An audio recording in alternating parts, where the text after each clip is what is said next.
Pada saat itu, Profesor Da Vinci sedang duduk di depan sebuah meja logam yang dibuat dari paduan khusus. Kedua tangannya menyangga dagu, tatapannya memancarkan cahaya kebijaksanaan. Ia perlahan membuka mulut, nada suaranya rendah dan penuh magnetisme. Zhang Yi, kau tahu efek 100 monyet?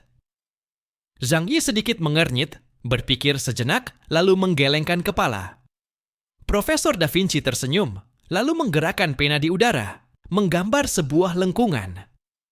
Efek 100 monyet adalah eksperimen psikologi dan kesadaran kelompok dari abad lalu. Para ilmuwan mengamati sekelompok monyet di sebuah pulau terpencil. Mereka mengajarkan seekor monyet cara menggunakan alat untuk mencuci ubi. Yang ajaib adalah, ketika monyet ke-100 menguasai perilaku itu, monyet-monyet lain yang bahkan tidak pernah berinteraksi dengan kelompok di pulau tersebut juga mulai meniru perilaku yang sama secara spontan. Ia berhenti sejenak, sorot matanya berkilat penuh makna. Pada saat itu, umat manusia untuk pertama kalinya meragukan bahwa kesadaran, atau lebih tepatnya bawah sadar kolektif, pada tingkat yang lebih dalam saling terhubung. Bukan sekadar individu, melainkan suatu resonansi psikologis yang melampaui ruang dan waktu. Belayan menyeringai sambil menggoda. Profesor, maksudmu otak kita semua sedang berbagi wifi? Profesor Da Vinci tersenyum tipis, tetapi tidak menyangkal. Dalam arti tertentu, memang begitu. Ia mengulurkan tangan dan mengetuk meja. Sistem proyeksi langsung menyala, menampilkan sebuah model otak manusia. Titik-titik cahaya neuron berloncatan seperti bintang. Sekarang pikirkan ini, manusia sedang melakukan eksperimen embrio, mengekstraksi fragmen ether. Itu adalah kristal energi spiritual berdimensi sangat tinggi yang berasal dari arus balik kesadaran kosmis. Jika energi tersebut bergabung dengan gen manusia, itu bisa menghasilkan kekuatan khusus, sekaligus memungkinkan seseorang menyentuh dimensi spiritual yang lebih tinggi. Tatapan Zhang Yi menunjukkan rasa penasaran. Maksudmu, tindakan melakukan banyak eksperimen embrio akan memengaruhi seluruh umat manusia? Benar sekali. Profesor Da Vinci mendorong kacamatanya. Suara semakin berat. Ketika sebuah kelompok secara kolektif melakukan intervensi kesadaran berdimensi tinggi, terutama pada aspek kehidupan, jiwa, dan spiritual, itu akan memicu resonansi dalam bawah sadar kolektif. Meski negara berbeda, individu berbeda, saling tidak mengenal, namun otak, emosi, dan mimpi mereka tetap beresonansi di dalam lautan kesadaran kuantum yang sama. Zhang Yi mengusap dagunya, lalu berkata datar. Dengan kata lain, eksperimen berskala besar di laboratorium embrio itu seperti menanamkan sebuah kode virus ke dalam seluruh otak manusia. Profesor Da Vinci mengangguk dengan ekspresi serius. Betul, bahkan hanya ribuan embrio yang memancarkan gelombang energi saja bisa menyebar pada tingkat bawah sadar dan memengaruhi frekuensi mental seluruh umat manusia. Mimpi buruk, halusinasi, dorongan kekerasan, gelombang kebangkitan kekuatan khusus. Mungkin semuanya berkaitan dengan intervensi laten ini. Mendengar itu, Zokir mengerutkan kening. Bukankah berarti manusia tanpa sadar sudah tercemar oleh sesuatu yang mereka ciptakan sendiri? Tercemar? Profesor Da Vinci menghela napas, senyumnya mengandung nada dingin. Mungkin kita seharusnya menyebutnya sebagai resonansi. Ini adalah efek samping dari evolusi. Ketika manusia semakin mendekati ranah para dewa, semakin besar kemungkinan mereka menyentuh batas bawah sadar seluruh ras. Gelombang kesadaran bukan hanya dapat menyampaikan pikiran, tapi juga dapat menyampaikan kekacauan. Ia mengangkat kedua tangannya. Kalian semua sudah mengetahui keberadaan ether. Dan kalian juga tahu bahwa hakikat manusia adalah pecahan dari ether. Pada dasarnya, kita semua adalah bagian dari satu kesatuan. Jadi bukankah wajar jika terjadi resonansi? Lagi-lagi pengetahuan ilmiah yang mendalam, tetapi Zhang Yi merasa fenomena ini tidaklah biasa. Apakah mungkin manusia secara keseluruhan telah menyadari bahaya yang akan datang, sehingga memaksa diri mereka berevolusi? Kemudian, ia terkekeh sambil menggelengkan kepala. Terserahlah. Jika generasi ke-6 bisa menjadi lebih kuat karena hal ini, itu tetap hal baik. Bagaimanapun, antar negara hanya bersaing, bukan berniat memusnahkan sebuah ras secara total. Namun, bila musuhnya adalah ras manusia lain, itu bisa benar-benar menjadi perang pemusnahan. Ketika bencana datang, justru generasi ke-6 saling menjadi sandaran. Dunia luar telah berubah. Zhang Yi pun telah berubah. Ia belum berniat pergi ke ras naga. Setelah beristirahat sehari, ia segera mengurung diri di sebuah ruang latihan besar di bawah tanah. Ia mengeluarkan Ling dari ruang dimensi, memintanya membimbing latihan. Pencapaiannya kali ini bukan hanya sekadar kekuatan dan sumber daya. Ia ingin menyatukan kekuatan itu menjadi bagian dari dirinya sendiri, sehingga ia benar-benar dapat mengendalikan takdirnya. Di Eropa Utara, Baidigang. Setelah zaman es tiba, tempat ini selalu dipenuhi hawa dingin dan kesunyian.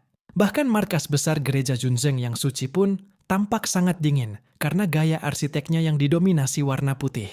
Para penganut gereja Junzeng memang tidak se-ekstrem penganut gereja Boluoduo dalam hal pertapaan, tetapi tetap memiliki tradisi menghormati Tuhan. Mereka percaya bahwa putra Tuhan pernah mengalami penyiksaan dan mati demi menebus dosa manusia. Karena itu, secara lahiriah, mereka tidak terlalu larut dalam kenikmatan duniawi. Namun di tempat tinggal para uskup, pastor, dan anggota Ordo Kesatria Kuil dipasang pemanas dan perapian yang nyaman. Salju turun dengan lebat, dan sebuah sosok merah melangkah menuju Basilika Santo Petrus.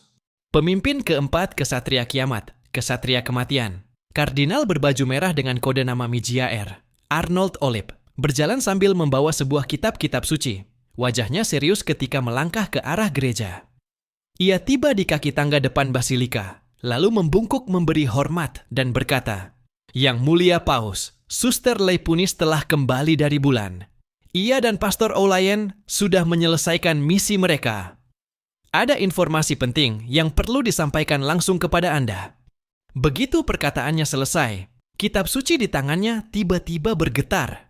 Sebuah wujud roh transparan berwarna putih melesat keluar dari dalam kitab suci dan mendarat perlahan di sampingnya. Itulah kesatria wabah, Suster Aidao Leipunis. Saat itu ia dan Olayen dikepung oleh Zhang Yi dan yang lainnya.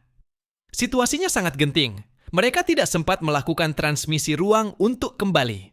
Karena itu, Olayen mengorbankan dirinya, menggunakan cara terlarang, yakni melepaskan tubuh fisik Leipunis dan hanya mengirimkan wujud rohnya.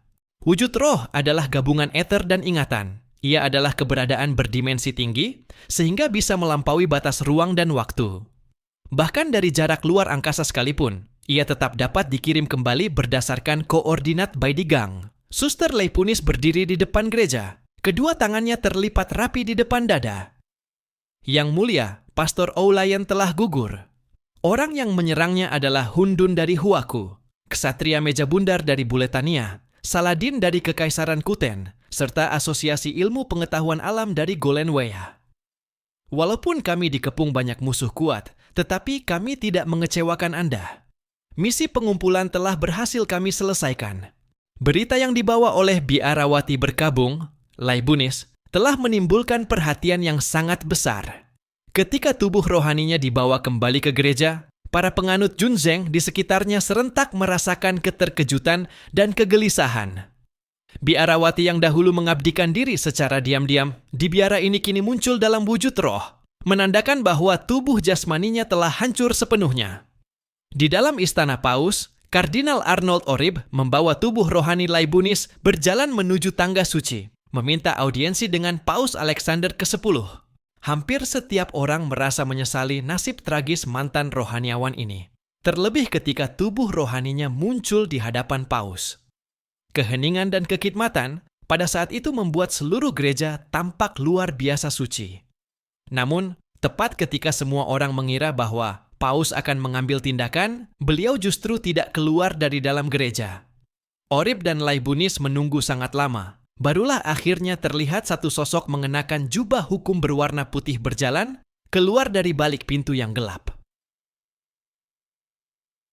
Ia berdiri diam di tempat yang lebih tinggi pada tangga, menundukkan pandangan ke arah dua kesatria wahyu yang berada di depannya. Ia bukan Paus. melainkan pemuda berambut pirang yang selalu berdiri di sisi paus sebelumnya, George Higgins. "Anak-anakku, kalian telah melakukan dengan sangat baik." Suaranya dingin, tatapannya seperti es, dan di matanya tampak suatu kedalaman serta kesedihan yang tidak sesuai dengan usianya. Arnold Orip sedikit tertegun, sorot matanya menunjukkan keterkejutan. "Anak-anakku, hal ini membuat mereka merasa sedikit lucu. Usia Higgins baru 16 tahun, masa paling indah dalam hidup. Ia mengikuti Alexander ke-10 selama beberapa tahun dan selalu mendapatkan kasih sayang. Namun, tidak peduli betapa besar kepercayaan Paus kepadanya, ia seharusnya tidak berbicara seperti itu kepada dua kesatria wahyu yang memiliki kedudukan sangat terhormat." "Kau, siapa?" tanya Orip dengan suara berat. Keraguan tampak jelas di matanya. "Alexander ke-10 sudah mati," Higgins berkata dengan datar, tanpa sedikit pun gelombang emosi. Namun kalimat itu justru menimbulkan guncangan besar di alun-alun depan Basilika Santo Petrus. "Paus telah mati. Langit kekaisaran Junzeng runtuh." Sebelum mereka sempat bereaksi, Higgins mengucapkan kalimat kedua. "Mulai hari ini, akulah Paus yang baru." Ia perlahan mengangkat telapak tangannya. Satu cahaya suci muncul dari dalamnya, kemudian mengambil bentuk sebuah kitab kuno yang terwujud di hadapan semua orang. Halaman-halamannya tampak usang, seolah baru saja digali dari debu sejarah. Meski rusak, kesuciannya tidak dapat tertutupi, justru memberikan kesan kuno, abadi, dan sulit dilupakan. Itu kitab asli Wahyu. Orip dan Laibunis berseru terkejut. Kitab Wahyu adalah wewenang Paus. Hanya Paus sendiri yang dapat mengendalikannya. Sekalipun ia memberikannya kepada orang lain, ia dapat menariknya kembali kapan saja. Di dalamnya terkumpul kekuatan luhur seluruh Junzeng, ribuan tahun tekad, dan kekuatan besar para pendahulu. Dan hanya pengikut paling taat yang dapat menaklukkannya. Namun kini, kitab itu justru muncul di tangan Higgins. Ini berarti Higgins telah mendapat pengakuan dari kitab Wahyu. Ini bukanlah perebutan kekuasaan melalui kekerasan belaka, melainkan wewenang yang diberikan oleh Ilahi. George Higgins, pemuda muda dan tampan itu, kini langsung menyatakan bahwa ia akan mewarisi posisi Paus. Suasana hening seketika. Semua perubahan ini membuat orang sulit menyesuaikan diri. Aura dan kehadiran George tidak seperti seorang pemuda, melainkan memberikan kesan sangat dalam dan kuno. Arnold berusaha bicara, tetapi kata-katanya tidak sempat keluar. George hanya tersenyum tipis, matanya menyimpan rahasia yang tak diketahui siapapun. Kau adalah... Mata Orip tiba-tiba membelalak. Ia mendongak menatap Higgins, dan dari mata sang pemuda, yang seharusnya jernih dan muda, namun justru memancarkan usia tua dan pengalaman panjang, ia seolah melihat sesuatu. Hormat kepada Yang Mulia Paus. Kardinal Orip, yang awalnya paling berpeluang menjadi penerus Paus, kini menundukkan kepala dengan penuh hormat. Laibunis juga tampak memahami sesuatu, meletakkan kedua tangan di dada dan membungkuk hormat. Para kesatria Wahyu telah menunjukkan pengakuan mereka atas kedudukan Higgins. Yang lain meski penuh keraguan, ikut membungkuk dan mengakui posisinya. "Mulai hari ini, aku akan menjalankan tugas Paus. Kalian boleh memanggilku Santo Petrus II." Baidigan saat ini sudah bukan Baidigan yang dulu. George berkata dengan tenang, seolah telah memprediksi semuanya sejak awal. Kematian Laibunis dan munculnya tubuh rohaninya menandakan bahwa kita telah memasuki era baru, dan akulah orang yang akan menuntun gereja menuju masa depan. Semua orang merasakan aura itu. Tatapan dan kehadiran George membuat seluruh aula terjerat dalam tekanan berat. Walaupun wajahnya tampan dan terlihat sangat ramah, tatapan dalam dan sikapnya yang tegas membuatnya tampak jauh lebih tua daripada usianya. Perubahan Paus, tragedi Laibunis, serta kebangkitan mendadak Higgins membuat atmosfer Baidigan masuk ke dalam gejolak yang belum pernah terjadi sebelumnya. Sementara itu, di atas takhta emas dan permata di dalam Basilika Santo Petrus, Alexander ke-10 yang telah hidup selama 120 tahun, kini telah sepenuhnya menjadi tumpukan tengkorak. Higgins mendongak, menatap ke arah langit. Meskipun siang hari, samar-samar terlihat bayangan bulan pucat. Mammon, Samael. Berikutnya, masih tersisa 5. Di kota Tianhai, wilayah besar, di kedalaman benteng Tianhai, di dalam ruang latihan. Zhang Yi masih melakukan pengasingan diri, menyerap kekuatan yang ia dapatkan dari orang bulan dan Samael, bersiap menyambut badai yang lebih dahsyat. Selama waktu itu, semua orang diam-diam menyusun rencana. Dunia masa depan sudah tidak lagi tenang. Setiap orang memiliki tujuan dan tugas masing-masing. Hubungan antar mereka mulai menjadi rumit. Zhang Yi juga tahu, tidak peduli seberapa kuat ia menjadi, tantangan takdir akan selalu mendekatinya dengan cara yang semakin sulit dibayangkan. Dalam 3 hari pengasingannya, Zhang Yi tenggelam dalam metode meditasi yang diajarkan para imam bulan hitam. Metode meditasi ini sangat berbeda dari segala bentuk pelatihan yang pernah ia pelajari sebelumnya, memberinya inspirasi dan pencerahan yang belum pernah ia rasakan. Dibandingkan dengan ajaran hati Wang Yangming, metode meditasi ini jauh lebih rinci, lebih dalam, laksana kitab suci yang menjelaskan hukum alam semesta dan jiwa, menuntunnya memasuki alam baru. Inti dari meditasi ini sama persis dengan ajaran hati. Aku berpikir, maka aku ada. Kalimat filosofis singkat itu bergema lama dalam benaknya. Meditasi bukanlah sekadar refleksi, melainkan sebuah bentuk persepsi dan pemahaman yang lebih dalam. Zhang Yi menyadari bahwa kekuatan gaib bukanlah sekadar kekuatan. Itu adalah kekuatan jiwa, yaitu hubungan misterius antara jiwa dan alam semesta. Ketika ia menenangkan hati untuk merasakan aturan berjalannya alam semesta, ia dapat meminjam pikirannya sendiri untuk berinteraksi dengan alam semesta.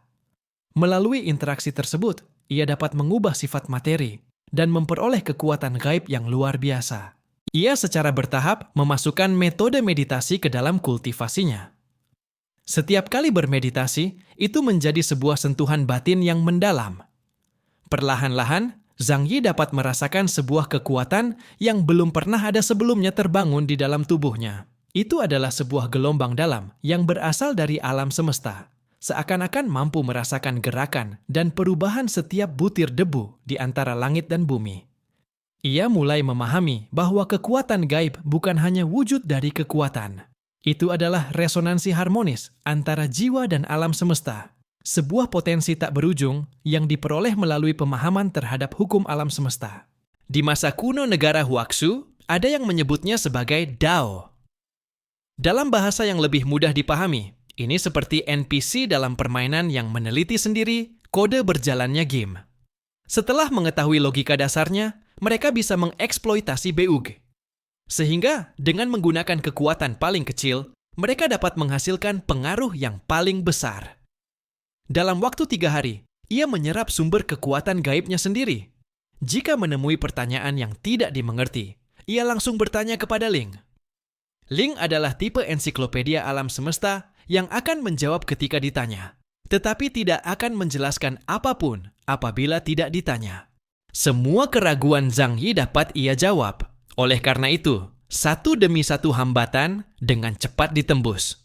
Jika selama 4 tahun terakhir, peningkatan kekuatan gaib hanya bisa dilakukan seperti binatang buas yang terus melahap dan meraba-raba dalam gelap, maka kini ia sudah memiliki buku pelajaran. 3 hari masa pengurungan ini bukan hanya merupakan sebuah terobosan mental, tetapi juga lompatan kekuatan.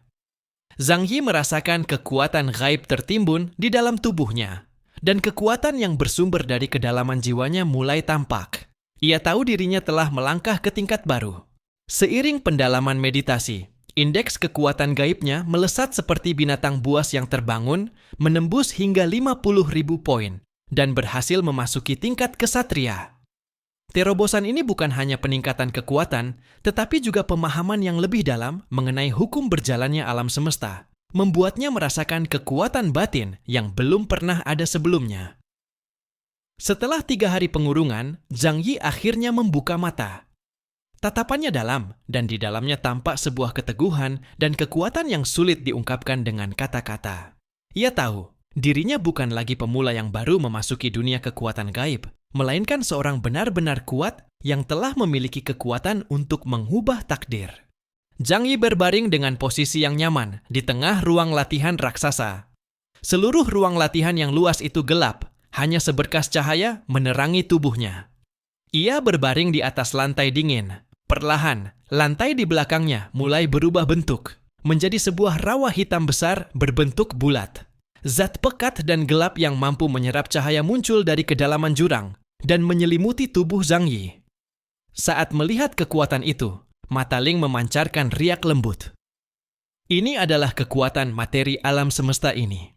Meskipun sama-sama manusia gaib, kekuatan gaib yang dikuasai Zhang Yi sepenuhnya berbeda dari semua orang. Semua materi dasar di permukaan alam semesta pada dasarnya hanyalah elemen tanah, air, api, angin, atau emas, kayu, air, api, dan tanah. Bentuk manifestasi kekuatan gaib juga tidak lepas dari semua itu. Namun kekuatan yang dikuasai Zhang Yi adalah bentuk yang berada di luar kekuatan milik Kagaku. Ini adalah sebuah variabel. Terobosan Zhang Yi berjalan dengan sangat lancar, bahkan terasa seperti berendam di pemandian air panas. Ia memejamkan mata dan menyempatkan diri pergi ke dunia ether. Di lautan besar esensi spiritual itu, hanya dengan satu pikiran, ia dapat melihat Ling, versi spiritual dari Ling. Apa kamu tahu apa saja yang menimpaku belakangan ini? Zhang Yi langsung bertanya, malas berbasa-basi. Kehendak dari dimensi yang lebih tinggi adalah maha tahu dan maha kuasa. Aku melihatnya. Ling menjawab dengan tenang. Sangat menarik. Bentuk manifestasimu membuatku melihat kemungkinan baru dari evolusi spesies. Kau tidak akan menghentikanku? Zhang Yi bertanya sambil tersenyum. Saat menanyakan ini, ia menatap mata Ling tanpa berkedip, mencoba melihat sesuatu dari sana. Namun Ling hanya tersenyum. Zhang Yi, kau lupa satu hal. Aku bukan musuhmu. Aku juga bukan tuanmu. Aku adalah dirimu, dan kau adalah aku. Aku, kau, dan semua makhluk cerdas di dunia materi. Kalian semua adalah ether itu sendiri. Kalian juga adalah sang pencipta. Hati Zhang Yi terguncang hebat. Sama seperti ketika kau memainkan sebuah game. Kau tenggelam dalam dunia game itu, tetapi kau bukan bagian dari dunia game tersebut. Kau tetaplah dirimu. Kau bisa mengendalikan 1, 2, ratusan, atau ribuan karakter. Namun semua itu tetaplah dirimu. Zhang Yi menarik napas dalam-dalam. Lalu bagaimana jika karakter game ini, yakni aku, terbangun?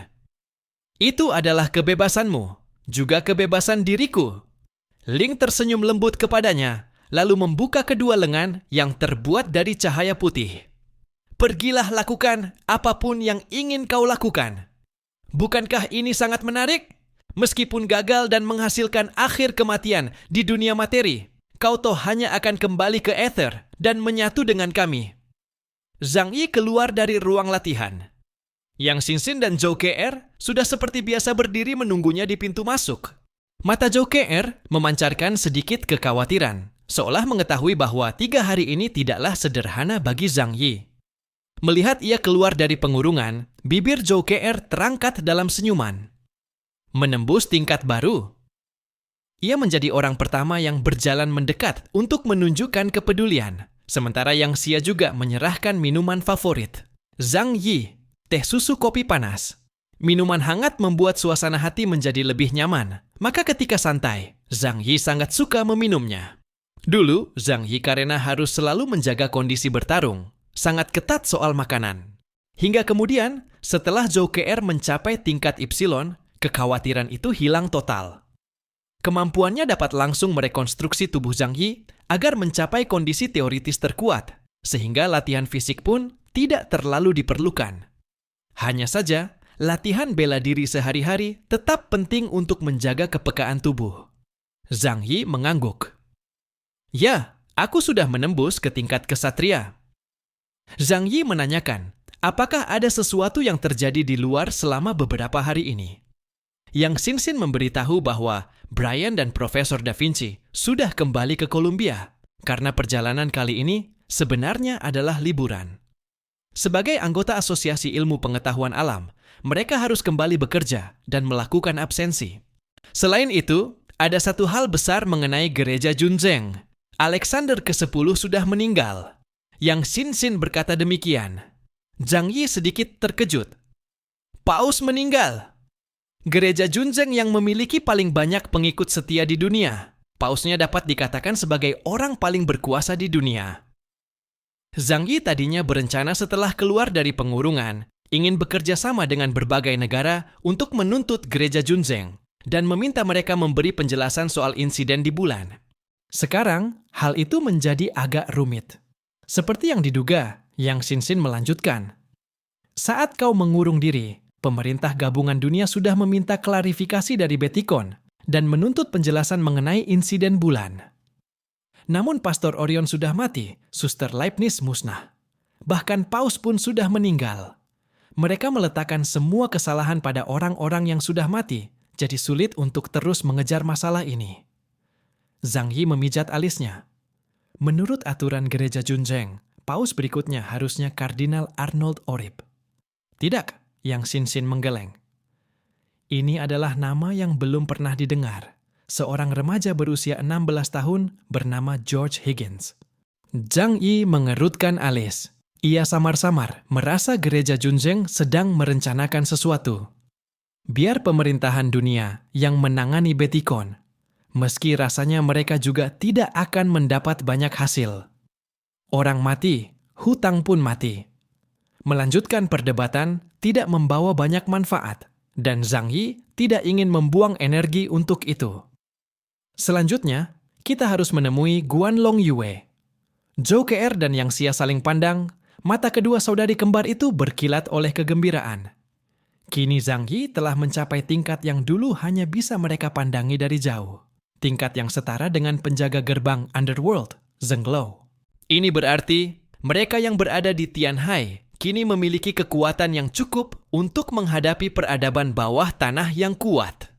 Jika tidak memperhitungkan bangsa Drakkar, bug tingkat kosmik, mereka kini dapat bertahan hidup di dunia kiamat.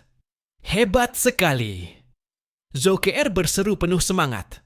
Yang Xia juga berkata dengan antusias, berita bagus ini pasti akan membuat semua orang sangat senang. Yang dimaksudkannya adalah semua anggota kelompok. Berita ini sementara masih dirahasiakan, tidak boleh bocor keluar. Jika ditanya alasannya, tentu saja karena kebiasaan lama Zhang Yi.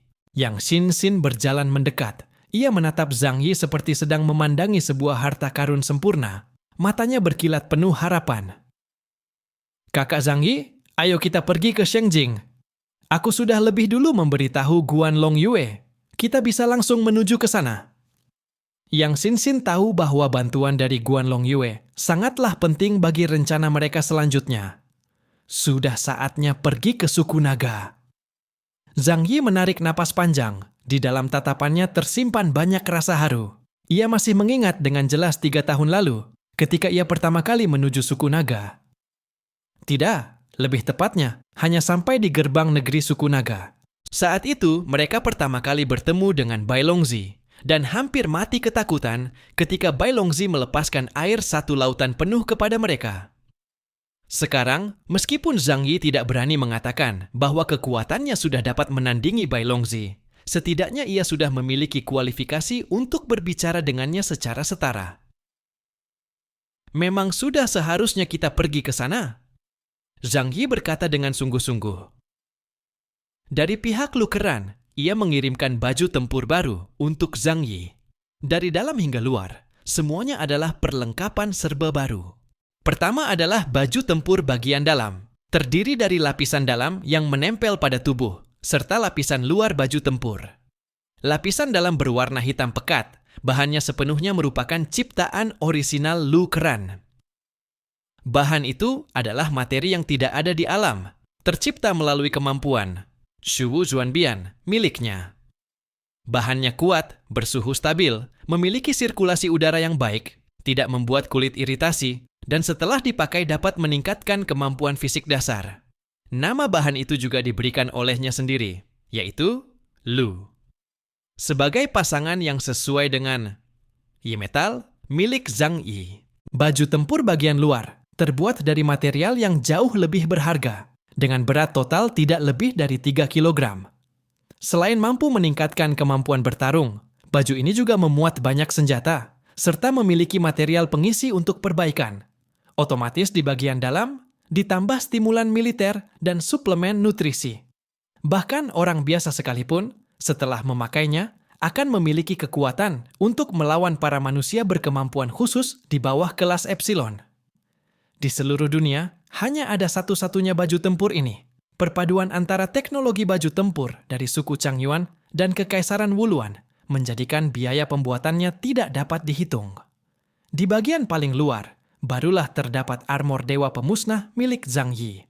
Armor itu merupakan hasil gabungan dari armor Terminus milik Kekaisaran Wuluan dan armor dewa milik Kaisar suku Changyuan, Yitu Jiaer, yang kemudian berkali-kali ditingkatkan oleh Lukeran. Pada saat pertempuran di bulan, armor tersebut mengalami sedikit kerusakan. Sebenarnya kerusakan itu tidak memengaruhi pemakaiannya, tetapi jika dibiarkan menumpuk dalam jangka panjang, tetap akan mengurangi usia pakainya. Karena itu, setiap selesai bertempur, Lukeran selalu memastikan armor tersebut kembali ke kondisi paling sempurna. Zhang Yi mengenakan perlengkapan tempur, kemudian memasang armor dewa itu pada pergelangan tangannya. Benar, setelah dimodifikasi oleh Lukeran, armor itu telah menyatu dengan Boss. Melalui sambungan sinyal saraf dengan Zhang Yi, hanya dengan satu pikiran, armor tersebut dapat secara otomatis terpasang pada tubuhnya. Sekadar tambahan, pedang dalam pohon. Boss yang merupakan Shenlian, milik Zhang Yi, setelah diberinya makan, kini telah mencapai tingkat indeks kekuatan luar biasa, yaitu 30.000 poin. Hal itu membuat atribut serangan dan pertahanannya meningkat drastis. Setelah semua persiapan selesai, Zhang Yi membawa Yang Xinxin meninggalkan kota Tianghai. Zhang Yi menggunakan kemampuan teleportasi dimensi, langsung membawa Yang Xinxin melintasi satu demi satu gerbang dimensi. Lebih dari 10 menit kemudian, mereka muncul di depan gerbang kuil Dewa Bumi di kota Shengjing. Shengjing, kota yang dulu merupakan ibu kota kuno, hingga kini masih mempertahankan keagungan dan wibawanya di tanah ini. Zhang Yi dan Yang Xinxin berdiri di alun-alun kuil Dewa Bumi, merasakan kekuatan misterius dan luar biasa kuat yang mengalir di sekitarnya. Kuil Dewa Bumi, kuil yang telah bertahan ratusan tahun tanpa runtuh, melambangkan perlindungan Dewa Bumi serta menjadi tempat tersuci di Shengjing. Kedatangan mendadak mereka membuat para penjaga terkejut. Namun tidak butuh waktu lama bagi mereka untuk menyadari siapa yang datang. Mereka segera membungkuk hormat dengan penuh takzim. Salam hormat kepada Tuan Hundun. Salam hormat kepada Tuan Shi Wangmu. Zhang Yi berkata datar, kami ingin bertemu Houtu. Seorang prajurit wanita segera menyahut, Yang Mulia Houtu sudah memberi perintah sebelumnya. Jika kalian berdua datang, kalian boleh langsung menemuinya. Dua penjaga membuka gerbang besar, mempersilakan Zhang Yi dan Yang Xinxin masuk. Zhang Yi dan Yang Xinxin melangkah masuk ke kuil. Pemandangan yang familiar terlihat kembali. Tirai hitam tebal yang menutupi sebagian ruang, dan aula besar kuil yang luas dan sunyi. Namun kini, terlihat beberapa hal yang tidak biasa di dalamnya. Di sana terdapat kepingan-kepingan giok putih terbaik yang digunakan sebagai alat penghitungan, menggantikan batang yarrow untuk menafsirkan 8 trigram. Zhang Yi kini sudah sangat memahami apa sebenarnya 8 trigram itu. Di dunia biner, 8 trigram adalah alat hitung untuk menafsirkan kode dasar dunia materi. Guan Longyue pernah mendapat bimbingan dari suku naga, sehingga ia mempelajari algoritma 8 trigram bawaan yang jauh lebih kompleks dan lebih maju. Guan Longyue duduk bersimpuh di atas permadani lembut di dalam kuil, mengenakan gaun hitam yang indah namun penuh wibawa, menciptakan suasana yang sakral dan agung. Wajah dan aura Guan Longyue memancarkan kewibawaan serta kebijaksanaan yang seolah sudah ia miliki sejak lahir. Saat ini tubuhnya memancarkan kekuatan kuno yang seakan berhubungan erat dengan sejarah tanah ini. Kepingan-kepingan giok tersusun di sampingnya, membentuk 8 trigram bawaan, kemudian berkembang menjadi 64 trigram, Dan dari sana muncul perhitungan yang lebih mendalam dan rumit. Kalian akhirnya datang. Guan Longyue menatap Zhang Yi dan Yang Xinxin. Senyum lembut terukir di wajahnya. Aku sudah menunggu kalian sangat lama. Zhang Yi dan Yang Xinxin berdiri di hadapannya. Suasana terasa sedikit unik. Ini adalah aula suci kuil Dewa Bumi dengan pilar batu yang kokoh dan cahaya lembut yang menambah kesan agung. Zhang Yi sangat paham, pertemuan hari ini bukan hanya perbincangan dengan seorang tokoh kuat, tetapi sebuah percakapan penting yang akan menentukan langkah besar mereka ke depan. Hou Tu duduk di kursi utama dalam aula, tampil anggun namun penuh wibawa. Meski kecantikannya tidak mencolok, ia memancarkan ketenangan dan aura ilahi yang mendalam. Tatapannya seperti kolam tak berujung, seakan mampu menembus hati manusia dan melihat segalanya. Sebenarnya ketika mendengar kalian kembali, aku cukup terkejut. Apakah perjalanan kalian ke bulan sudah selesai secepat itu? Zhang Yi berdiri tegak, tersenyum tipis. Benar, Hou Tu. Masalah itu telah kami selesaikan. Untuk sementara, tidak perlu khawatir terhadap ancaman di atas kepala kita. Pada saat banyak orang bahkan belum mengetahui apa yang terjadi, masalah pecahan bulan telah lenyap tanpa jejak. Hal ini membuat seluruh negara terkejut. Namun bersamaan dengan itu, nama Zhang Yi semakin tersebar luas di antara negara-negara lain. Di bawah kesaksian para tokoh terkuat dari berbagai kekuatan tingkat 1 dan 2 di seluruh dunia, Zhang Yi telah menyelesaikan masalah besar itu. Saat ini, Zhang Yi adalah manusia terkuat di dunia, setidaknya di permukaan. Bahkan di wilayah Shengjing, hal itu memicu rapat para petinggi. Mereka merasa bangga dan juga tersentuh. Karena pada hari ini, kedudukan wilayah Shengjing di negeri Huaxu sudah tidak lagi berada di puncak tertinggi. Wilayah Tianhai, nama itu kini tersebar luas. Zhang Yi adalah pemegang keputusan tertinggi di negeri Huaxu. Sepertinya perjalanan kalian di bulan memberikan banyak hasil. Bisakah kalian menceritakan apa yang terjadi di sana? Hou Tu menatap Zhang Yi dengan mata berkilat, bertanya dengan nada penuh minat. Guan Longyue duduk dengan tenang di kursi utama Balai Dewa Bumi. Tatapannya jernih seperti air, menembus Zhang Yi dan Yang Xinxin. Wajahnya tetap tenang, tetapi di kedalaman matanya ada emosi yang sulit diungkapkan, seakan ia sedang menunggu sebuah jawaban penting. Guan Longyue perlahan membuka suara. Nada suaranya merdu dan lembut, bagaikan denting lonceng perak yang menyenangkan didengar. Perjalanan kalian ke bulan. Sebenarnya apa yang terjadi? Krisis sebesar itu sungguh mengejutkan, nyaris bisa memusnahkan dunia, tetapi kalian hanya butuh 2-3 hari untuk menyelesaikannya. Aku benar-benar terkejut. Bisakah kalian menceritakannya secara rinci? Zhang Yi mengalihkan pandangannya dari sekitar Balai Dewa Bumi, lalu menatap sosok Guan Longyue yang misterius dan cantik itu. Ia berkata dengan tenang, peristiwa di bulan jauh lebih rumit daripada yang kami bayangkan pada awalnya. Kekuatan Samael tidak dapat ditahan siapapun. Fragmen bulan ternyata adalah kunci untuk menyegel dirinya, dan segel itu sengaja dirusak oleh faksi perusak segel dari ras manusia bulan. Ia menceritakan banyak hal, karena bagaimanapun mereka datang dengan maksud meminta bantuan, tentu harus menunjukkan ketulusan, bahkan tentang takhta bulan perak dan keberadaan kuno klan Ihan yang kekuatannya amat menakutkan. Semuanya ia ceritakan. Itu adalah sebuah dunia yang luas, dengan sejarah jauh lebih tua dan lebih rumit dibandingkan generasi ke-6 umat manusia. Banyak hal yang tidak bisa dijelaskan dengan cepat sekaligus. Mata Guan Longyue sedikit bergerak. Ia mengangguk pelan, seakan sudah bisa merasakan kerumitan dan kesulitan yang terkandung di dalamnya. Ia tidak menyela Zhang Yi, hanya mendengarkan dengan tenang. Yang Xinxin juga menambahkan dari samping. Kami juga tidak menyangka fragmen bulan menyimpan rahasia sebesar itu. Sejarah yang tersembunyi, hubungan dengan faksi radikal Ihan, serta perseteruan antara dua jenis manusia bulan, semuanya sangat mengejutkan. Pandang Guan Longyue menjadi penuh perenungan. Setelah cukup lama barulah ia perlahan berkata, sepertinya krisis itu jauh melampaui bayangan kita. Keberanian dan kecerdikan kalian sungguh patut dihormati. Zhang Yi hanya tersenyum tipis. Meskipun krisis bulan telah sementara terselesaikan, kita tetap tidak bisa lengah.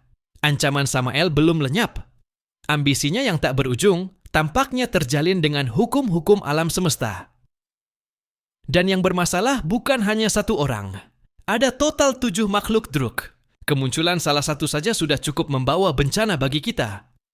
Belum lagi ras-ras lain dari zaman kuno yang masih tersisa sampai sekarang. Ia mengulurkan tangan ke arah Guanlong Yue dan berkata, "Itulah alasan kami mencarimu. Bahaya mendekat selangkah demi selangkah. Nasib negeri Huaxu akan semakin sulit.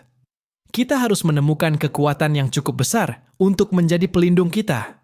Tentu saja, kalau bisa menemukan pihak kuat sebagai sandaran, itu paling baik.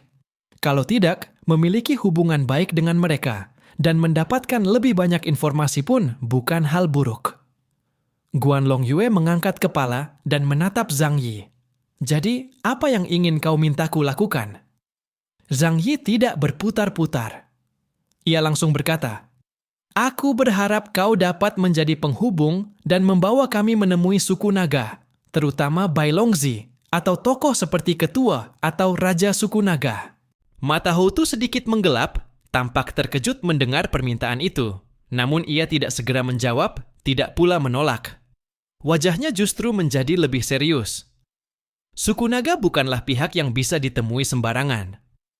Nada suaranya mengandung sedikit peringatan. Mereka tinggi dan agung, memiliki kekuatan yang jauh melampaui manusia. Bahkan bagiku, untuk bertemu mereka pun, aku harus sangat berhati-hati. Zhang Yi tersenyum kecil. Ia mengangkat bahu. Bukan seolah aku belum pernah berurusan dengan mereka. Jujur saja, dulu mereka tidak menggubris kami karena kami terlalu lemah. Kalau aku jadi mereka, aku juga tidak tertarik pada orang-orang yang tidak punya kekuatan dan hanya bisa menempel demi hubungan. Aku tahu suku naga sangat kuat, tetapi aku percaya. Kekuatanku sekarang sudah cukup untuk berbicara dengan mereka secara setara. Mata Guanlong Yue berkilat. Ia menyipitkan sedikit matanya dan perlahan bertanya, "Berdasarkan apa?" "Berdasarkan ini." Zhang Yi tidak berbasa-basi. Seketika kedua, matanya berubah gelap dan dalam, seperti lubang hitam yang bisa menelan segalanya. Kekuatan dengan indeks 50.000 poin meledak mengikuti pikirannya. Ia tidak mengeluarkan seluruh kekuatannya. Jika ia melakukannya, puluhan kilometer di sekitar Balai Dewa Bumi akan hancur dalam satu serangan. Hanya aura yang terpancar dari tubuhnya saja sudah membuat para prajurit Long Mingwei dan para penjaga Balai Dewa Bumi dalam radius puluhan kilometer menggigil ketakutan, seolah sedang ditatap oleh binatang purba. Mereka semua berlutut di tanah, bahkan banyak yang langsung pingsan. Di udara, bahkan butiran salju berhenti jatuh dan menggantung di tempat. Di wilayah besar Shengjing, di pusat komando Long Mingwei, Jenderal Besar Xiang Daowen serta beberapa anggota Ypsilon tingkat tinggi dari 12 Shio langsung merasakan firasat buruk. Kekuatan ini mengerikan sekali. Peringkat kedua terkuat di wilayah Shengjing itu, wajahnya langsung pucat. Sejak pulang dari ekspedisi ke Kekaisaran Wuran dengan bantuan sumber daya melimpah, kekuatan Xiang Daowen telah meningkat pesat hingga 32.000 poin, kelas uskup sejati. Namun aura yang baru saja meledak itu membuatnya merasa bahwa pihak yang melepaskan tenaga tersebut bisa membunuhnya hanya dengan satu pikiran. Di sampingnya, Sun Wukong dan Nezha sudah tak sanggup menahan diri. Tubuh mereka basah kuyup oleh keringat. Itu dari arah Balai Dewa Bumi. Sun Wukong menelan ludah dengan sulit. Xiang Daowen tidak ragu sedikit pun. Ia langsung berdiri. Kota Shengjing, tingkat siaga 1. Ia segera mengirim pesan kepada Guanlong Yue, menanyakan apa yang terjadi. Namun balasan yang ia terima di detik berikutnya membuatnya terpaku di tempat. Tidak apa-apa. Yang datang adalah Chaos dan Si Wangmu. Xiang Daowen terkejut. Chaos dan Si Wangmu. Aura itu jelas berasal dari Chaos, Zhang Yi. Namun hanya dalam beberapa bulan saja, kekuatannya telah meningkat sampai tingkat yang begitu mengerikan. Kegembiraan kecil yang ia rasakan karena naik ke tingkat uskup langsung lenyap. Tingkat kesatria. Chaos sudah menjadi eksistensi. yang sebanding dengan para pemimpin peradaban purba. Shang Dawen bergumam dengan mata terbelalak. Seluruh kota Shengjing sempat kacau karena ledakan aura Zhang Yi, namun segera ditenangkan oleh Shang Dawen. Dan kabar bahwa Zhang Yi telah melangkah ke tingkat kesatria pasti akan tersebar ke para petinggi Shengjing. Tentu saja, Zhang Yi pasti akan meminta mereka menjaga kerahasiaan. Dibandingkan Shang Dawen dan yang lainnya, Guanlong Yue yang berada tepat di depan Zhang Yi saat ini jauh lebih terkejut hingga tak mampu berkata-kata. Sebenarnya, indeks kekuatan Guanlong Yue sendiri sudah mencapai 42.000 poin, tingkat uskup hitam. Kecepatannya berkembang bagaikan terbang, dan pada ranah para manusia terkuat, ia semula berada di barisan paling depan. Namun sekarang, Zhang Yi datang. Ia menambahkan sebuah tingkat baru di atas barisan terkuat, kelas T0 yang benar-benar membentuk jurang pemisah. Hotu, Benjamin Morgan, Raja Arthur, Morana, dan yang lainnya pun langsung tersisih ke tingkat kedua. Indeks kemampuan istimewaku sudah menembus hingga 50.000 titik, secara resmi melangkah ke tingkat kesatria. Menurutmu, dengan kekuatanku sekarang, apakah aku sudah memenuhi syarat untuk menemui mereka? Zhang Yi menahan tekanan kekuatan besar yang mengalir dari tubuhnya. Di wajahnya tersungging senyuman tipis saat ia berkata pada Guanlong Yue. Suasana seakan membeku seketika. Mata Hotu sedikit bergetar. Jelas ia terkejut dengan kekuatan Zhang Yi. Butuh waktu cukup lama sebelum ia kembali sadar. Tatapannya perlahan menjadi dalam, seolah sedang mempertimbangkan sesuatu. Zhang Yi dapat merasakan keraguannya, tetapi sama sekali tidak goyah. Ia tetap berdiri tegap, mempertahankan kontak mata yang setara dengannya. 50.000 titik. Tingkat kesatria, ya? Rupanya kau sudah mencapai tahap seperti ini. Hotu bergumam pelan, dengan seberkas keterkejutan melintas di matanya. Ia mendongak memandang Zhang Yi. Setelah terdiam sejenak, ia perlahan mengangguk.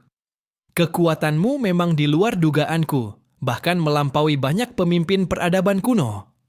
Ia tersenyum kecil, rona misterius muncul di wajahnya. Kalau begitu, aku bisa membawamu menemui Yuan Mo. Yuan Mo? Hati Zhang Yi bergetar. Ia segera sadar bahwa nama itu jelas tidak sederhana. Dia orang penting di bangsa naga. Dia adalah salah satu keberadaan di dalam bangsa naga. Bukan hanya kuat, tetapi juga sangat bijaksana. Aku sendiri tidak memiliki kualifikasi untuk langsung pergi ke wilayah bangsa naga. Jika kau ingin ke sana, pertama-tama harus mendapatkan persetujuannya. Hotu kembali mengangguk. Apakah ia bersedia membawamu ke bangsa naga atau tidak? Semua tergantung takdir kalian. Aku mengerti. Zhang Yi tidak berkata lebih banyak. Dalam hatinya ia sudah memahami, bila Yuan Mo setuju, barulah mereka bisa memasuki negeri bangsa naga. Kesempatan yang amat penting baginya. Kalau begitu, mari kita berangkat. Hotu berdiri, membawa Zhang Yi dan Yang Xin meninggalkan kuil Dewa Bumi. Mereka melewati satu demi satu alun-alun. Sepanjang jalan semua orang yang melihat mereka serempak menundukkan kepala. Setelah cukup lama berjalan, mereka akhirnya tiba di tempat yang terasa sangat familiar bagi Zhang Yi. Sumur Pengurung Naga. Di bawah sumur Pengurung Naga, ada lorong khusus yang sejak lama telah dipasang lift oleh Sheng Dian. Zhang Yi tidak sengaja memamerkan kemampuan istimewanya. Itu bentuk penghormatan kepada para kuat bangsa naga. Mereka bertiga naik lift, meluncur cepat ke bawah. Kecepatannya hampir setara dengan jatuh bebas. Meski demikian, lift terus turun dalam waktu yang panjang sebelum akhirnya berhenti. Dalam perjalanan, Guanlong Yue mengingatkan Zhang Yi dan Yang Xin banyak hal. Yuan Mo adalah seekor naga hitam. 500 tahun lalu, ia secara tak sengaja muncul di dunia permukaan dan hampir dimusnahkan oleh hukum dunia. Saat itu ada seorang pengguna kemampuan istimewa bernama Liu Bowen yang menganggapnya sebagai pertanda keberuntungan. Ia pun melaporkan hal tersebut kepada kaisar kala itu, Zhu Yuanzhang. Dengan kekuatan seluruh negeri, mereka menggali sarang naga di bawah tanah dan mengumpulkan kekuatan pikiran seluruh rakyat untuk melindunginya. Alasan kita bisa menjalin hubungan dengan bangsa naga adalah karena bangsa Huaxu pernah memberi mereka pertolongan besar yang menyelamatkan nyawa. Zhang Yi langsung memahami banyak hal. Pantas saja temperamen Bai Longzi begitu buruk, namun masih punya hubungan dengan Sheng Dian. Ternyata memang ada sebabnya. Sifat naga hitam itu sangat aneh. Saat kalian bicara nanti, harus berhati-hati. Meski di antara bangsa naga usianya belum bisa dibilang tua, untuk ukuran kita, dia sudah berada di tingkat leluhur. Saat bicara, kalian harus menyanjungnya. Dia suka mendengar hal-hal yang menyenangkan. Asal kalian membuatnya senang, apapun bisa dibicarakan. Saat Guan Longyue menjelaskan itu, sudut bibirnya sedikit terangkat, seolah sedang berbicara tentang kakek tua yang keras kepala. Zhang Yi dan Yang Xinxin mengangguk. Tenang saja, mulutku terkenal manis. Lagi pula, di kehidupan sebelumnya ia sudah terbiasa menjadi anjing penjilat. Yah, sebenarnya sekarang pun Zhang Yi masih bisa melakukannya. Selama pihak lain memberi keuntungan, menjilat juga tidak rugi. Begitu lift sampai di dasar, waktu seakan berhenti beberapa detik. Saat mereka keluar, tampak ruang luas yang diterangi cahaya redup. Ada penerangan, tetapi tidak terlalu terang. Cukup untuk melihat jalan. Zhang Yi memiliki helm taktis, jadi penglihatannya sama sekali bukan masalah. Cahaya remang itu bukan karena Sheng Dian pelit membayar listrik, melainkan karena naga hitam tidak menyukai lingkungan yang terlalu terang. Zhang Yi merasa tanah di bawah kakinya terasa lebih berat, udara pun semakin padat. Jelas mereka sudah memasuki ruang yang benar-benar berbeda. Lingkungan sekitar gelap dan misterius, penuh dengan aura tak dikenal. Disinilah bagian paling bawah dari sumur pengurung naga, kata Houtu dari samping. Naga hitam Yuan Mo ada di dalam wilayah ini. Ia jarang keluar dan hampir tidak berhubungan dengan orang luar. Zhang Yi mengangguk. Tatapannya jatuh pada gua, gelap di depan. Terlihat lorong batu yang dalam merambat ke dalam tubuh gunung, seolah menuju ke bagian paling dalam bumi. Pergilah. Houtu memberi isyarat agar mereka mengikutinya ke dalam gua bawah tanah itu. Yuan Mo ada di sana. Mereka melangkah perlahan. Saat tiba di mulut gua, tatapan Zhang Yi semakin tajam. Ia dapat merasakan energi yang tak terukur, meluap dari dalam sana. Meskipun sosoknya belum terlihat, setiap langkah terasa seolah menginjak kekuatan yang tak dikenal. Dari dalam gua terdengar hembusan napas rendah, seperti gemuruh berat dari kedalaman bumi. Hati Zhang Yi menegang. Ia sadar bahwa itulah napas naga hitam Yuan Mo. Saat mereka semakin dekat, tiba-tiba, sesosok bayangan hitam raksasa keluar dari kedalaman gua, diselimuti kabut hitam tebal. Mata naga hitam itu memancarkan cahaya purba, membuat orang tak mampu melawan tekanan yang dipancarkannya. Itu adalah seekor naga hitam yang sangat besar. Tubuhnya melengkung membentuk lingkaran, dan sisiknya seperti permata hitam yang bersinar redup. Tubuhnya begitu raksasa, setiap langkah membuat seluruh gua bergetar pelan. Kalian adalah... Suara naga hitam Yuan Mo terdengar rendah dan jauh, seperti datang dari lorong waktu.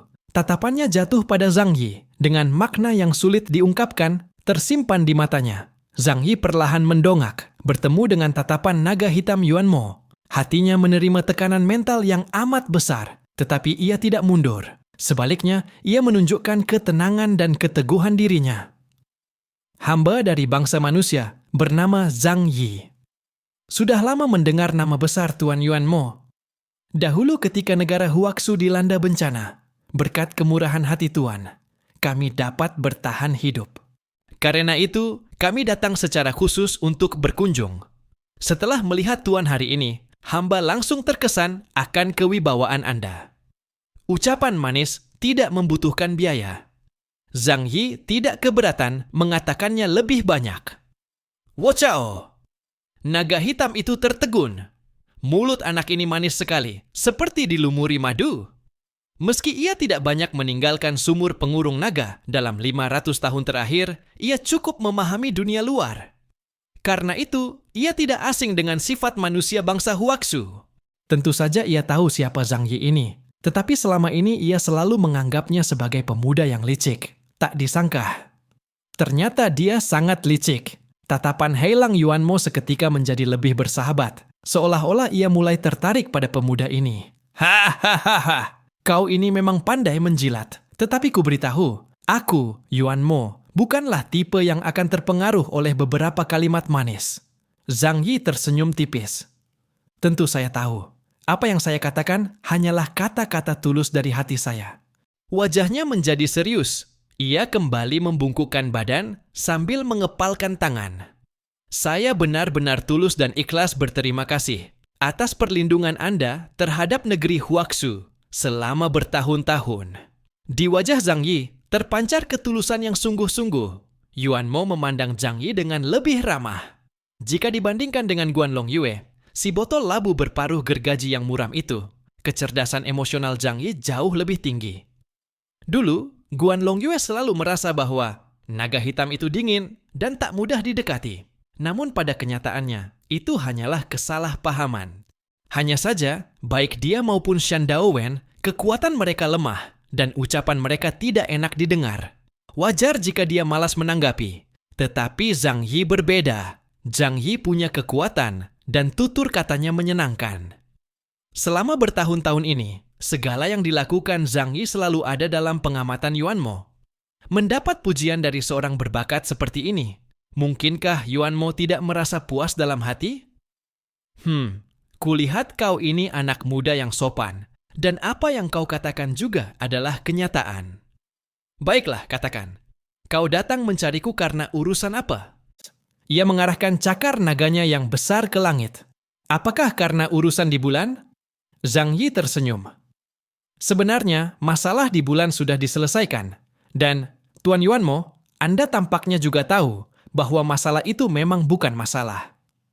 Terhadap peristiwa di bulan, peradaban kuno justru tidak menunjukkan ketergesaan untuk menyelesaikannya. Dengan kata lain, mereka sudah sejak lama tahu bahwa ada peradaban manusia bulan di sana. Naga hitam itu menguap. Benar, kalian seharusnya sudah melihat para palsu itu, kan? Bagaimana keadaan mereka sekarang? Setahuku, mereka cukup kuat. Palsu. Zhang Yi mengulang kata itu dalam benaknya, kemudian tak dapat menahan senyum. Penyebutan itu memang tidak salah. Sebab kedua ras manusia bulan itu bukan diciptakan oleh sang pencipta, Jia Hewu, melainkan manusia buatan. Dari nada bicara naga hitam itu, Zhang Yi menangkap sebuah informasi penting. Mereka masih cukup kuat.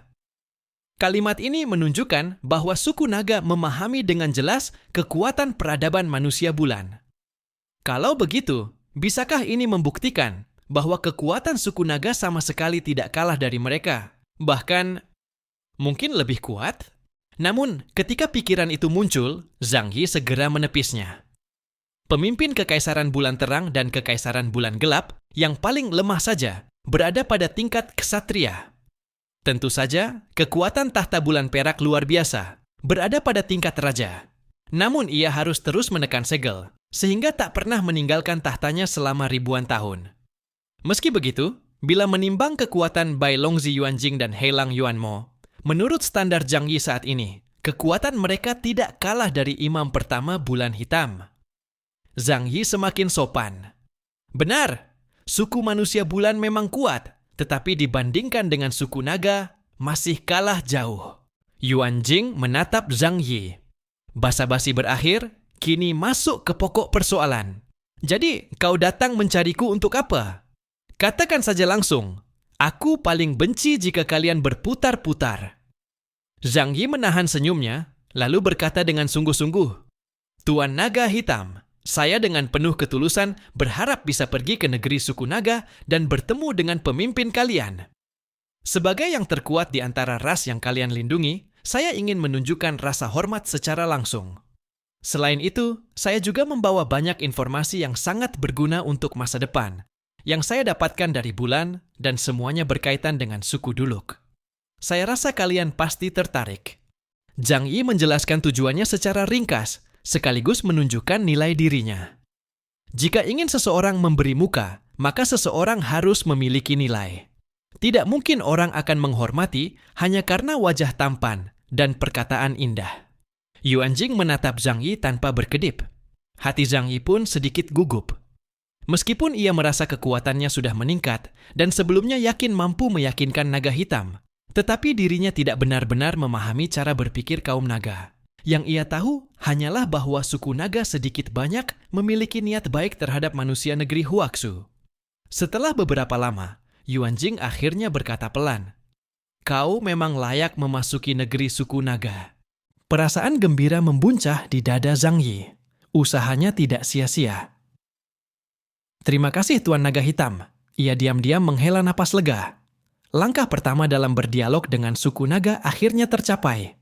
Ia menatap Yang Xinxin, dan keduanya memahami bahwa jalan berikutnya akan jauh lebih menantang. Namun kali ini, dunia suku naga telah membuka pintunya bagi mereka. Suara Yuan Jing bergema berat. Di dalam suku naga, ada beberapa keberadaan kuno yang pernah menyaksikan secara langsung bagaimana manusia kalian berkembang dari kera dan perlahan membangun peradaban. Rasa sayang layaknya memelihara hewan peliharaan inilah yang membuat suku naga mempertahankan niat baik terhadap kalian. Karena itu, leluhur suku naga pernah berkata, "Jika suatu hari ada manusia dari ras kalian yang cukup kuat untuk pergi ke negeri naga, aku boleh membawanya." Suku naga merupakan ras malaikat yang pernah membantu bangsa manusia di tanah negeri Huaxu untuk bangkit. Setiap era, ketika Sang Pencipta menciptakan manusia baru, ia akan memilih satu jenis makhluk dan memasukkan pecahan eter ke dalamnya.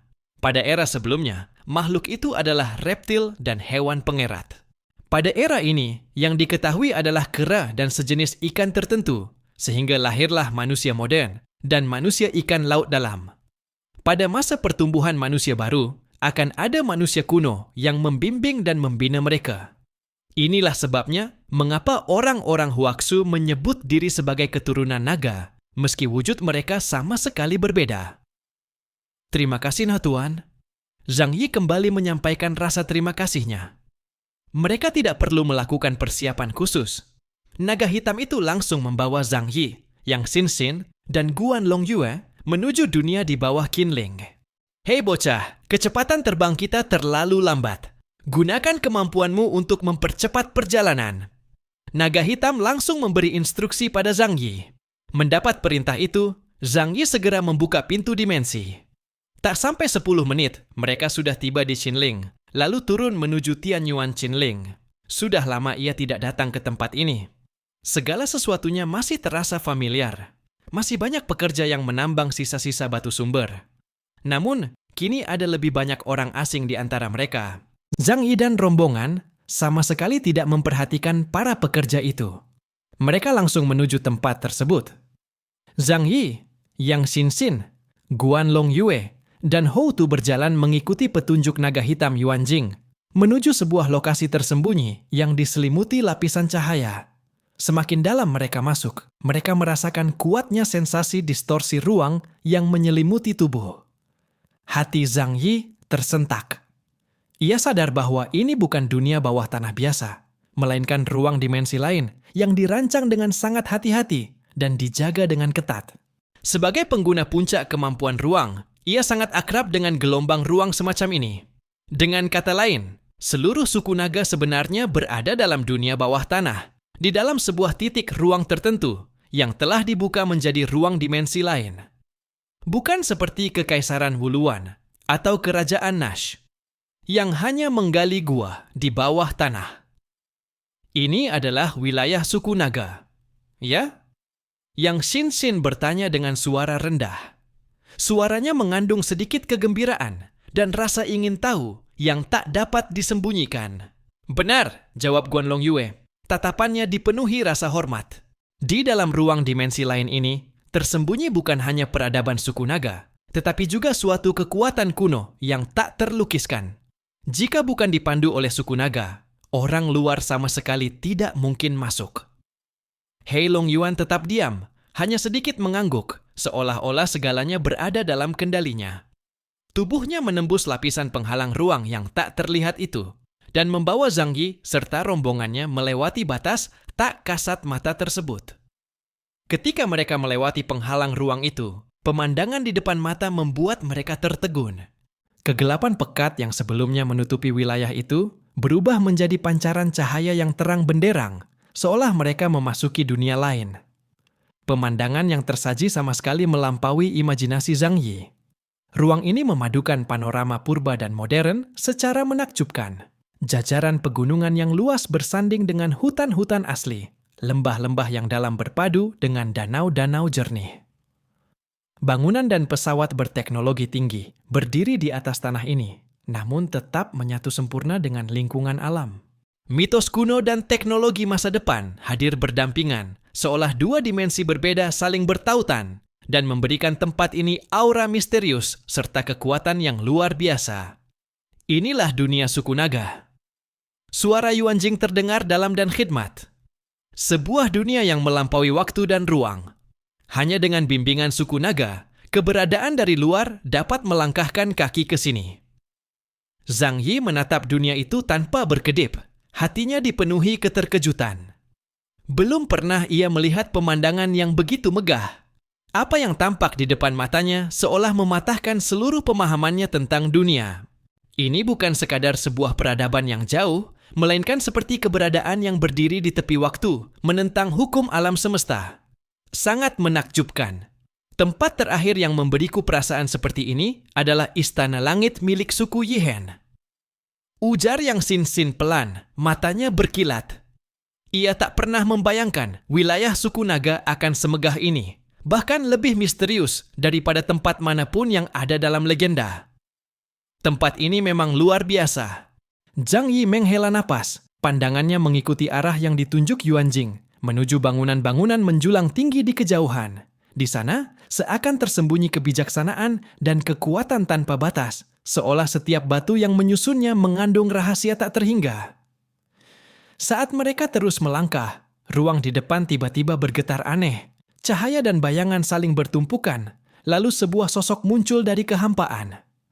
Sosok itu mengenakan jubah putih panjang, tubuhnya tidak tinggi, hanya sekitar 1,6 meter, dengan mata yang dalam dan rambut perak panjang yang tergerai hingga mata kaki telanjang. Bagaikan cahaya bulan perak yang jatuh di permukaan danau. Ekspresinya dingin dan datar. Orang yang sudah sangat mereka kenal. Bai Longzi, Yuan Mo. Yuan Mo berdiri di sana seperti dewa yang berjalan keluar dari mimpi. Aura di tubuhnya sepenuhnya selaras dengan kewibawaan agung suku naga. Ia tidak menyapa, hanya menatap diam-diam ke arah Zhang Yi dan yang lainnya dengan pandangan yang sulit ditebak. Namun wajah tampannya yang selalu tampak masam, tetap sama dinginnya seperti biasa. Zhang Yi melangkah maju, memberi salam dengan kedua tangan di depan dada. Tuan Naga Putih, sudah lama tidak bertemu. Yuan Mo tidak langsung membalas, hanya melirik dingin kepada mereka bertiga. Namun tatapannya sedikit berubah ketika berhenti pada Zhang Yi. Manusia ini tumbuh dengan begitu cepat. Di dalam hati Bai Longzi muncul rasa terkejut. Terakhir kali ia melihat Zhang Yi, anak itu baru memiliki indeks kekuatan sekitar 20.000 lebih. Hanya seekor semut kecil. Tetapi sekarang, tatapannya sempat goyah, namun cepat ditutupi. Leluhur sudah tahu kalian akan datang. Ia berbicara perlahan, suaranya seperti datang dari masa purba. Aku diperintahkan untuk menjemput kalian. Jantung Zhang Yi bergetar. Jadi leluhur suku naga telah mengetahui kedatangan mereka jauh sebelumnya. Itu berarti suku naga telah melihat takdir dan perjalanan hidup mereka. Menurut Zhang Yi, ini bukan sekadar pertemuan biasa, melainkan persimpangan besar dalam garis takdir. Mohon Tuan menuntun jalan. Zhang Yi mengangguk tanpa bicara banyak. Menghadapi peradaban yang lebih tinggi, terlebih yang diduga memiliki kemampuan peramal waktu tingkat tinggi, kata-kata berlebih hanya akan terdengar sia-sia. Lagi pula, bahkan orang seperti Gao Changkong dan Di Sitian saja dapat meraba masa depan. Maka kemampuan seorang pengendali waktu dari peradaban tingkat tinggi, sulit dibayangkan betapa hebatnya. Yuan Mo mengangguk tipis, lalu berbalik dan memimpin jalan. Zhang Yi dan Yang Xin mengikuti ketat di belakangnya, sementara Guan Long Yue menyusul dengan tenang. Mereka melewati hutan demi hutan, menapaki wilayah suku naga yang semakin dalam. Setiap langkah yang diambil Zhang Yi, ia dapat merasakan kekuatan misterius yang terus mengalir. Seolah setiap jengkal tanah di sini dipenuhi aura kuno. Setelah melewati jalur berliku, mereka tiba di kedalaman pegunungan yang megah. Di sana berdiri sebuah puncak tinggi, menjulang yang tak terlihat ujungnya. Di atas puncak itu, berdiri banyak bangunan megah bergaya kerajaan kuno Huaxu. Namun jelas, telah dipadukan dengan teknologi tinggi. Bangunan-bangunan itu tampak monumental, dengan runa kuno menghiasi setiap dindingnya dan memancarkan cahaya samar. Seolah mereka telah melewati jutaan tahun sejarah, mengukir legenda dan kejayaan suku naga. Inilah gunung suci suku naga. Yuanmo berdiri di kaki gunung yang jauh itu. Suaranya dalam dan penuh wibawa. Di sini, kalian akan bertemu dengan kepala suku naga. Jantung Zhang Yi menegang. Ia tahu makna sebenarnya dari kedatangan mereka kini telah dimulai. Bertemu kepala suku naga bukan hanya kesempatan, tetapi titik balik nasib di masa depan. Mereka tidak lagi menggunakan kemampuan apapun dan mulai berjalan kaki. Gunung suci di depan begitu besar hingga tidak ada gunung di bumi yang dapat dibandingkan dengannya. Puncaknya diselimuti kabut putih tebal, hingga batas antara langit dan bumi tampak kabur. Sekeliling sangat sunyi. Satu-satunya suara yang terdengar hanyalah hembusan angin lembut di antara pegunungan. Semakin jauh mereka melangkah, Zhang Yi merasakan udara semakin segar, seolah setiap tarikan napas penuh kekuatan alam. Medannya kian terjal, hingga akhirnya mereka tiba di sebuah pintu gua raksasa. Gua itu tampak seperti ukiran alam, dengan batu-batu di sekitarnya dipenuhi runa kuno yang bersinar redup. Yuanmo berhenti dan memberi isyarat pada Zhang Yi, serta Yang Xinxin untuk masuk. Di depan adalah kuil suci kami. Suara Yuanmo dalam dan penuh wibawa misterius. Kalian akan bertemu leluhur kami sebentar lagi. Dari dalam gua mengalir hawa hangat, kekuatan khas suku naga, seolah setiap udara di sana membawa energi kehidupan yang besar. Saat mereka berjalan masuk perlahan, pemandangan gua mulai terlihat jelas. Zhang Yi, Yang Xinxin, dan Guan Longyue memasuki sebuah dunia bawah tanah yang sangat luas. Di depan mereka terbentang sebuah kolam air panas alami. Permukaannya jernih dan beriak lembut, memancarkan cahaya samar. Uap putih mengepul dan udara sangat lembab. Untung mereka mengenakan pakaian tempur. Jika tidak, mereka pasti akan kesulitan menyesuaikan diri. Namun, mengingat suku naga adalah makhluk reptilia, wajar jika mereka menyukai lingkungan hangat dan lembab seperti ini. Ruang bawah tanah milik leluhur suku naga ternyata adalah sebuah pemandian air panas yang sangat besar. Asap putih mengepul, sementara Yuan Jing dan Yuan Mo diam-diam berjalan ke samping, menundukkan pandangan, menenangkan hati, dan menyerahkan panggung berikutnya kepada Zhang Yi dan kedua rekannya. Zhang Yi dan Yang Xinxin saling bertukar pandang, lalu bersama-sama menatap Guan Longyue. Bagaimanapun, ini adalah kali pertama mereka datang, sedangkan Guan Longyue sudah memiliki pengalaman. Guan Longyue melangkah ke depan. Ayo, leluhur suku naga adalah seorang sesepuh yang sangat ramah. Zhang Yi dan Yang Xinxin mengikuti langkahnya ke arah depan. Suara percikan air terdengar, seolah ada seseorang yang sedang mandi dengan santai di dalam pemandian raksasa itu. Ketika mereka mendekati pemandian air panas yang bisa disebut sebagai danau tersebut, akhirnya mereka dapat melihat wujud keberadaan kuno itu melalui uap putih yang mengepul. Di dalam kolam, seekor naga besar berwarna hijau kebiruan sedang berendam, tampak sedang beristirahat dengan tenang. Tubuh naga itu amat besar. Meskipun sebagian tertutup air, Zhang Yi dan yang lainnya tetap dapat merasakan tekanan luar biasa yang membuat napas seakan tertahan. Sisik naga raksasa berwarna biru kehijauan itu berkilau seperti permata.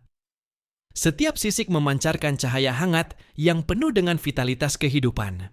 Meskipun hanya dapat melihat samar sebagian tubuhnya, tekanan kuat yang terpancar dari dirinya membuat jantung Zhang Yi berdebar kencang. Ini adalah leluhur suku naga. Yang Xinxin sulit menyembunyikan keterkejutannya. Naga raksasa di depan mata, seolah mewakili keabadian dan misteri tanpa batas. Zhang Yi mengangguk pelan. Ia belum pernah melihat keberadaan sebesar dan sekuat ini. Sebagai seseorang yang memiliki 50.000 titik indeks kekuatan super, Zhang Yi dapat merasakan bahwa napas kekuatan naga ini jauh melebihi batas dirinya. Tekanan tersebut sama sekali tidak kalah dengan ketika ia berhadapan dengan takhta bulan perak. Namun, kalau dipikir-pikir lagi, saat ia menghadapi keberadaan dengan indeks kekuatan super lebih dari 70.000, rasanya memang hampir sama saja. Toh semuanya bisa dengan mudah mencengkeram dirinya. Guan Longyue membuka suara terlebih dahulu. Manusia dari negeri Huaxu, Guan Longyue, Zhang Yi, Yang Xinxin memberi hormat kepada senior leluhur naga. Zhang Yi dan Yang Xinxin ikut menundukkan kepala dengan hormat. Kami memberi hormat kepada senior leluhur naga. Seiring dengan suara mereka, naga raksasa berwarna biru kehijauan itu bergerak sedikit. Matanya yang tertidur perlahan terbuka, memancarkan cahaya seperti bintang yang seakan menembus segalanya. Bibir naga itu bergerak pelan, mengeluarkan suara yang dalam dan malas. Kalian datang. Suara itu seolah berasal dari kedalaman langit dan bumi, berat dan purba, membawa nuansa usia yang tak berujung. Zhang Yi merasa terkejut. Suara itu bukan hanya getaran fisik, tetapi seolah menembus hingga ke dalam jiwanya. Leluhur, Zhang Yi berkata dengan hormat. Kami datang ke sini, pertama-tama untuk menyampaikan rasa terima kasih atas bantuan suku naga kepada manusia negeri Huaxu selama bertahun-tahun. Kebaikan sebesar ini akan selalu kami ingat sepanjang masa, takkan terlupakan. Jika suatu saat Anda membutuhkan kami, cukup perintahkan saja. Kalimat basa-basi ditambah satu. Zhang Yi berhenti sejenak, lalu melanjutkan. Selain itu, Junior juga memiliki beberapa hal yang tidak dipahami dan ingin meminta petunjuk dari Anda. Kami berharap dapat menerima bantuan dari suku naga. Naga biru itu mengangguk pelan, tampaknya tidak terkejut dengan kedatangan mereka. Ia perlahan mengangkat tubuh besarnya dari air panas. Seiring gerakannya, atmosfer seluruh gua pun berubah. Kepala naga yang besar itu sedikit menunduk, tatapannya melintasi waktu dan ruang, lalu jatuh pada Zhang Yi. Aku tahu siapa kalian. Aku juga tahu tujuan kalian datang ke sini. Dalam panjangnya aliran takdir, segalanya berada dalam pola yang telah ditentukan dan sulit untuk diubah. Zhang Yi mengangkat kepalanya. Sebuah gagasan dalam hatinya menjadi semakin jelas. Keberadaan kuno ini benar-benar memiliki kemampuan waktu. Ia bisa melihat masa depan. Mata Zhang Yi dan Yang Xinxin dipenuhi keterkejutan mendalam. Jika pihak lain benar-benar maha mengetahui, apalagi yang perlu mereka katakan?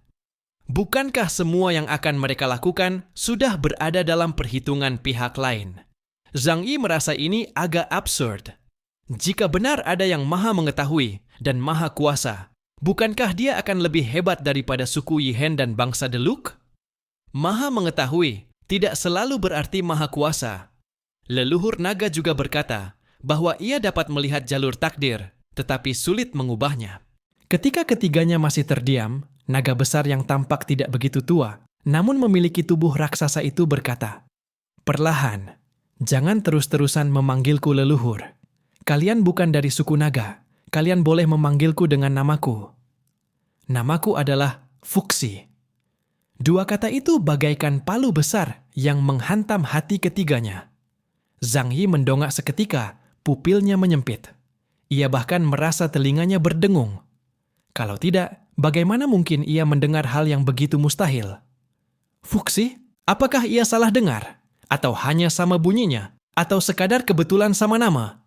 Sebab Fuxi adalah leluhur budaya negeri Huaxu, pemimpin pertama dari 3 maharaja. Konon, Fuxi dan Nuwa, dua saudara kandung itu, menciptakan umat manusia. Namun itu hanyalah sosok dalam mitologi. Tunggu dulu. Mitologi, jika dapat bertahan ribuan tahun, tentu memiliki asal-usul. Zhang Yi dan Yang Xinxin telah meneliti selama bertahun-tahun dan membuktikan bahwa banyak mitos memang merupakan kejadian nyata dari zaman purba. Tetapi Zhang Yi tetap sulit percaya bahwa naga biru di depan mata adalah Fuxi. Namun, itu bukanlah hal yang mustahil. Fuxi dan Nuwa dalam lukisan dinding kuno digambarkan sebagai manusia berkepala manusia dan bertubuh ular. Suku naga memang memiliki wujud seperti itu. Ketiganya terdiam cukup lama, hingga Yang Xinxin yang lebih dulu membuka suara. Fuxi adalah leluhur budaya negeri Huaxu. Jika Anda benar-benar keberadaan itu, berarti Anda telah hidup selama puluhan ribu tahun. Meskipun tahu suku naga adalah ras panjang umur, mereka tetap merasa terkejut. Leluhur naga merenung sejenak, lalu berkata, "Menurut kalender generasi ke-6 kalian, aku telah hidup selama lebih dari 200 juta tahun." Otak mereka seolah kosong. Ketika manusia berhadapan dengan sesuatu yang melampaui imajinasi, beginilah jadinya. Apakah umur suku naga benar-benar selama itu? Zhang Yi tidak bisa menahan diri menatap ke arah naga hitam dan naga putih di samping. Sepertinya menyadari apa yang dipikirkan. Zhang Yi, naga hitam Yuanjing, berkata datar, "Jangan melihat kami seperti itu. Jika dibandingkan dengan manusia generasi ke-6, memang kami termasuk ras panjang umur, tetapi umur kami tidak lebih dari 3.000 tahun." Tatapannya mengarah pada leluhur naga di dalam pemandian. "Tetapi leluhur kami adalah seorang abadi." Kata abadi saja sudah cukup membuat banyak orang iri. Namun setelah Zhang Yi menghubungkan banyak hal, ia justru menjadi lebih tenang. Suku Yihen telah mencapai pelepasan tubuh fisik dan hidup abadi sebagai jiwa. Pada akhirnya mereka bosan hidup, lalu kembali ke ether secara sukarela. Manusia yang dapat memodifikasi tubuh, seperti Zouker, atau mereka yang dapat meninggalkan tubuh fisik dan mempertahankan fragmen ether beserta ingatan, yaitu wujud jiwa, di dunia material, juga dapat disebut sebagai abadi.